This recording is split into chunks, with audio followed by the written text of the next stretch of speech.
Can you imagine getting an $80 million contract to do a job and then be so bad at that job that your employer is willing to buy out the rest of your $65 million remaining on your contract just to have you not do the job? That is exactly what just happened with the Detroit Pistons and Monty Williams. Last offseason, the Pistons needed a new head coach to lead their rebuild. They felt like they had a lot of young talent. They felt like they had an opportunity to build a good team through free agency, through trades, and they brought in Monty Williams, who had just gotten fired by the Phoenix Suns, but a few years prior to that, led that team to the finals, really helped turn around that franchise.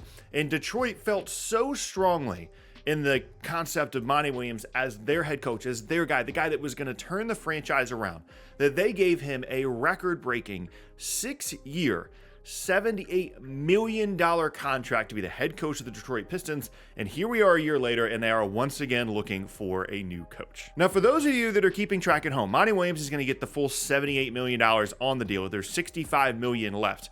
And the Detroit Pistons won 14 basketball games last year. So Monty Williams got paid $78 million to win 14 games.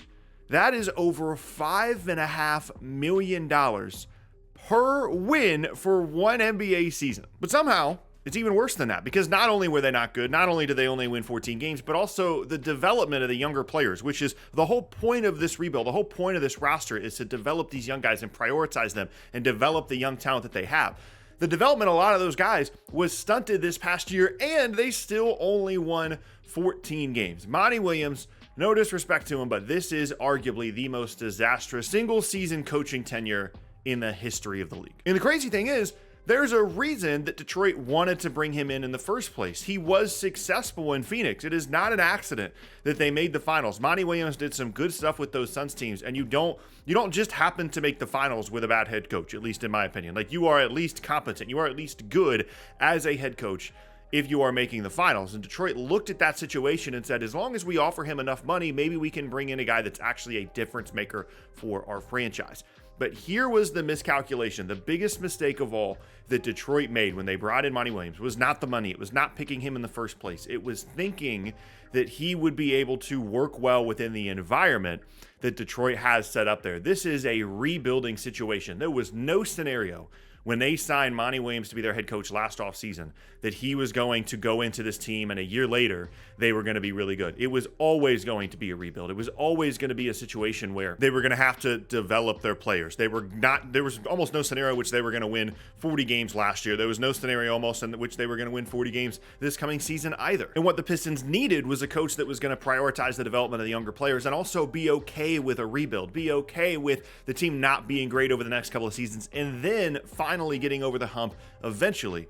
The problem was, that's not the environment Monty Williams has been in over the last couple of seasons. It's not an environment that he has shown to be successful in the past. He is a guy that you want coaching a ready-made team, a team that is ready to compete, a team that is ready to make the postseason every single season, because clearly this most recent year, he was not prepared to be the head coach of a developing team, a team that needed Jaden Ivey to be out there a ton, that needed Thompson to be out there a ton. Obviously, need to continue to prioritize Cade, even with the injury stuff and a bit of a weird season from him. And what all that equates to now is not only do you owe this guy a ton of money, not only did you only win 14 games, not only did you get bad lottery luck for 2 seasons in a row, but also you don't really know where you stand with any of your young players. You don't really know how good Cade Cunningham is. You don't really know how good Jaden Ivey is. You don't really know how good Thompson is. You have no idea.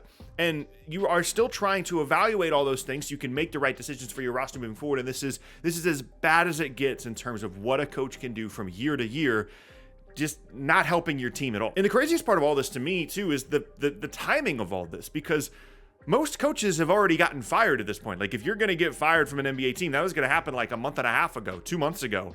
And Detroit waited and waited and waited, and finally at the ownership level made the decision that it's time to move on. It's time to get another coach for the third different coach in 2 years.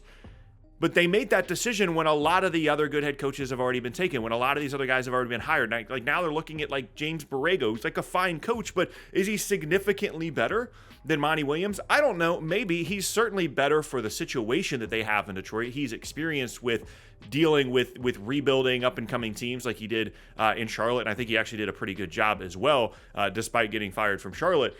But are you really going to get a significant upgrade from Monty Williams At this point in the coaching process, probably not. But that just tells me that the situation got so bad for Detroit that they felt the need to move on from him anyway. Now, to be fair to Monty Williams, I think it's pretty clear at this point that he wouldn't have taken the job unless they threw a ton of money at him. Like, he probably would have taken a year off and tried to get one of these other jobs that was out there. Like, it's very difficult to go from that situation in Phoenix to that situation in Detroit and perform well. And you could argue from an organizational standpoint that Detroit is the hardest place. It's the worst head coaching job in the league right now. You could certainly make that argument from an organizational perspective. So, no disrespect to him. I'm not trying to be mean to him, and I fully respect continuing to go out there and make as much money as teams are willing to pay you. He's still getting paid by the Suns. When you combine what he made on his Pistons contract and will continue to make on his Pistons contracts with what he made in his last year in Phoenix when they bought out his contract, he's going to make $100 million in 2 seasons of coaching basketball. One, he did a decent job, and the following year, not so much, which I fully respect and appreciate that.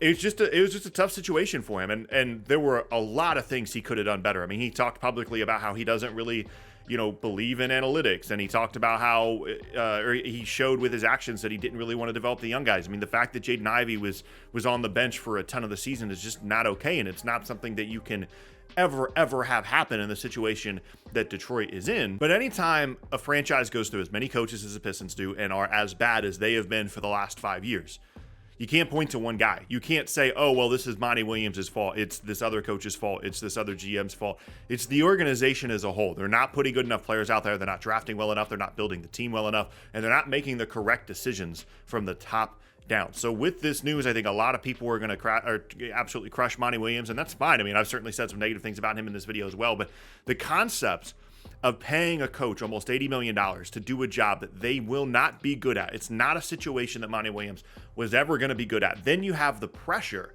of having paid that guy so much money. So if it does go poorly the way that it has, then you have to make the decision, oh, are we going to eat all this money? And of course, that's a huge deal for the organization.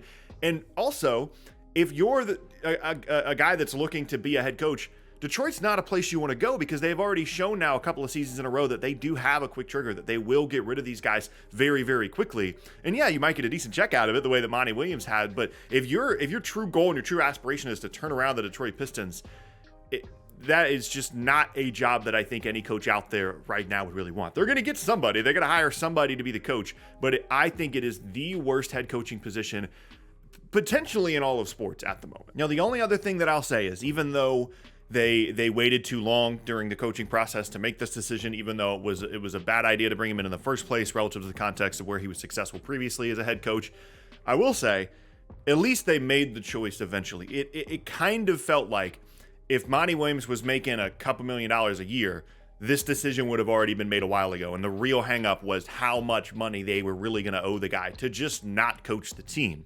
And so at least they did eventually rip the Band-Aid off and decide, okay, this is the best thing for the future of the team, to get someone else in here, to get someone that's a little bit more rebuild and development, motivated. That's their mindset. And certainly, whether it be James Borrego or otherwise, that would be a good decision.